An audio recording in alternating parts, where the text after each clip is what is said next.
বলে যে এরকম এরকম, তখনও খুব একটা সিরিয়াস ছিল না বিষয়টা। কিন্তু যত দিন যায় যত সময় যায়, দু একদিনের মধ্যে ব্যাপারটা অনেক সিরিয়াস হয়ে যায় আমার মনে হয়। অনেকগুলো পেজ বা ভিডিওটা আপলোড করে, আর সবাই তো জানতো না যে আসলে যে আমি বেঁচে আছি নাকি মরে গেছি। অনেকেই আমার জন্য জান্নাত জান্নাত চাই, জান্নাত কামনা করে, সেখানে আমিন বলে।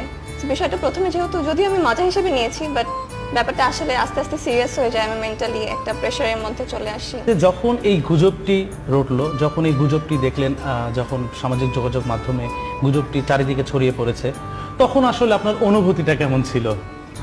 অনুভূতি বলতে প্রথম দিকে তো মজা হিসেবেই নিয়েছিলাম, বাট যখন ব্যাপারটা সিরিয়াস হয়ে যায়, অনেকে ফোন দেয়, জানার চেষ্টা করে, বা অনেক জায়গা থেকে আসলে ব্যাপারটা ইভেন আমার ভার্সিটি টিচাররা কল দিয়ে জিজ্ঞেস করে। তো সেই ক্ষেত্রে আমি আর কি একটু প্রেশারে ছিলাম, আমি মেন্টালিও একটু ডিস্টার্বড হয়ে গিয়েছিলাম। তো এইটাই। এই গুজবটি রটার পর পরিবারের কাছে অনেকে ফোন দিয়েছে,